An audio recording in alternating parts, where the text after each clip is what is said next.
野蠻人三步並作兩步，跑至黑柴神的舌頭末端。他看見那個巨大的喉嚨噴出熱風，上方懸垂着白色圓球。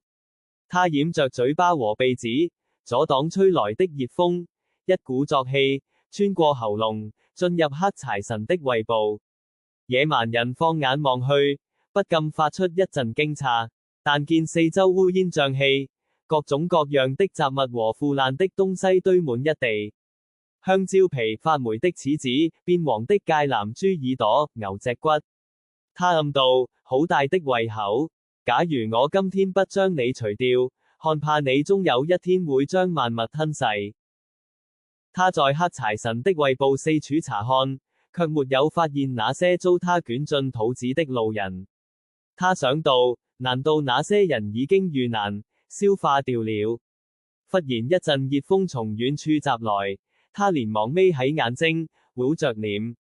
野蠻人有些焦急，想到沒有辦法了，我必須深入腹地。假如那些人已經被消化掉，我唯有穿過這頭魔獸的胃部，進入他的腸道去尋找，也許還有少量生還者，亦說不定。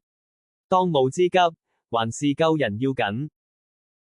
想至此處，他徑直朝熱風吹來的方向奔去。他不理會滑溜的地面，不理會迎面而來的惡俗氣息，不理會籠罩四周的刺鼻氣味，更無暇多想即將遇上的重重難關。他知道，要成為一位受人尊敬的勇士，就必須以無畏的精神，將一切障礙衝破。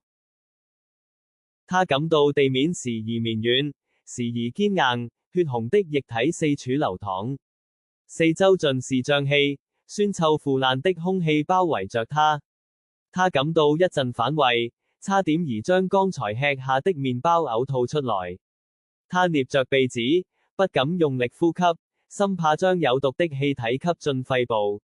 他嗅到腐爛的榴蓮氣味，又嗅到放了數天的臭雞蛋味道，不禁暗道：可惡！停留在這瘴癘之地，哪怕是極短的時間，亦會有生命危險。加上這四周流淌的酸臭液體，難道是黑柴神的胃液？剛才遭吞下的路人看怕早已凶多吉少。可惡！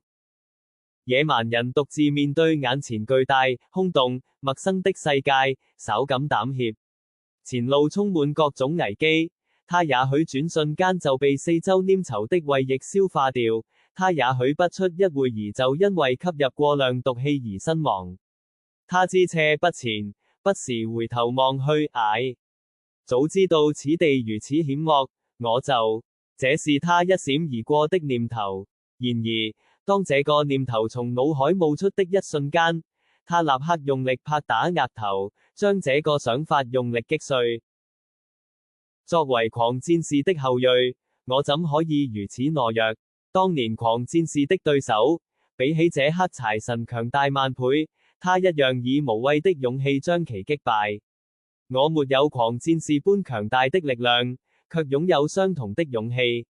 我絕不能夠中途放棄。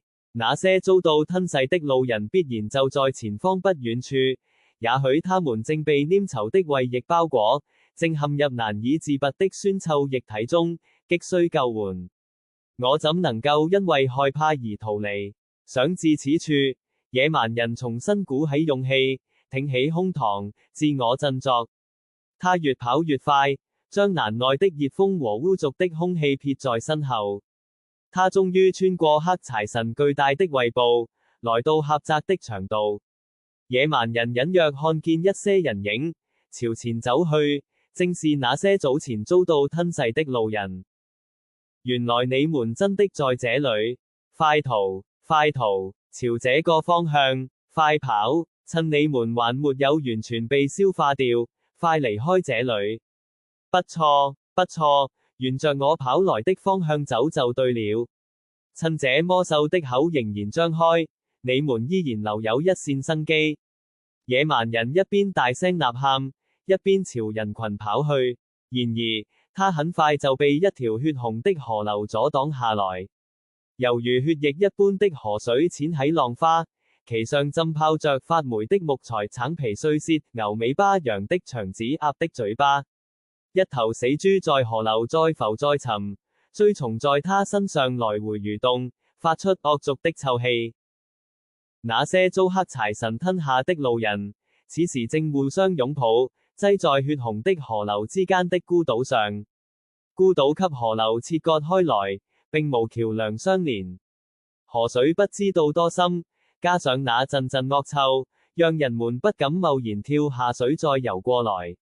野蠻人四處張望，發現不遠處堆放着大量木板。他心生一計，將數塊木板用繩索捆綁起來，扔進河水中。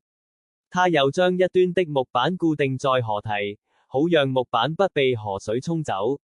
幸好河流並不寬，只有3-4米，人們踏着浮在河水上的木板，就能夠跳過來。那些遭黑柴神吞進肚子的路人，原本擠擁在一處，此時看見野蠻人快步奔來，一時間不知所措。他們不知道對方是敵是友，聽到他大聲喊叫，顯得有些驚慌。野蠻人深知時間緊迫，他明白一切來得過於突兀，人們難免一時間無法反應過來。他只好朝自己身後指去，又指了指浮在河水上的木板，勸說人們快些離開。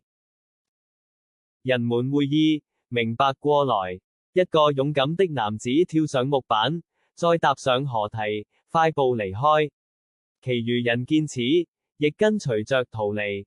隨着人們有秩序地離開，孤島上只餘下一個年輕女子，尖叫着，驚慌地待在原地。野蠻人見此，只好踏上木板，躍上孤島，拉起那女子。女子看見野蠻人靠近，只是驚恐地用力揮手，蹲在地上，死活不讓對方接近。野蠻人說道：你不用害怕，我不是壞人，我是來救你們逃出生天的英雄。他拍了拍胸膛，自豪地說道。女子似乎聽清楚了對方的說話，卻因為過度驚嚇而全身發軟，無力站立，更別說跳過河對岸。野蠻人沒法，只好拉着他的手，扶着他離開。眼見遭到吞噬的路人終於成功逃離，野蠻人感到一陣暢快與滿足。這時候，四周突然傳來一陣震動，野蠻人望着那狹窄彎曲的長道，一臉怒意，朗聲說道：你這家伙，這些年來，究竟將多少無辜的人吞進肚子？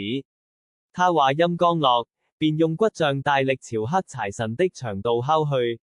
一陣可怕的嚎叫聲傳來，黑柴神被野蠻人打得疼痛難耐，身體扭動起來。野蠻人深知自己在對方身體內，對方無法還擊，便用骨杖隨意敲打，同時叫那些仍然在四周徘徊的人群快些離開。他用骨杖朝地面敲去，發出乒乓般的清脆聲響。他又朝右邊擊去，傳來一陣悶哼。他知道打中了黑柴神的要害，便用力再敲幾下。他趨前幾步，使盡全力連揮數下，黑柴神的長道發出一陣深沉的咚咚聲，朝遠方擴散開去。野蠻人越戰越勇，一邊強攻，一邊喊叫，所向披靡。這是給你的教訓。他用力朝地面一踩。吃飽了嗎？我要你將吃下的東西全部吐出來。他左手一拳，擊向濕滑的長道。吃得你腦滿腸肥的，我要你骨瘦如柴。他右手一揮，使勁敲打黑柴神的內臟。看你這胃口，以後還敢隨便吃東西嗎？他用力橫掃，讓對方痛不欲生。閉嘴！你給我閉嘴！我要打到你從今以後不敢再張開嘴巴。他高高躍起，再用力一擊。他忽然想起，不對啊！假如黑柴神的嘴巴永久閉合，他離開的通道就會封閉起來。他喘了口氣，停止攻擊。野蠻人見目的已經達到，舒了口氣，知道自己已經成功救出所有遭到吞噬的路人，感到一陣喜悅與自豪。我成功了，他舉起雙手，大聲吶喊，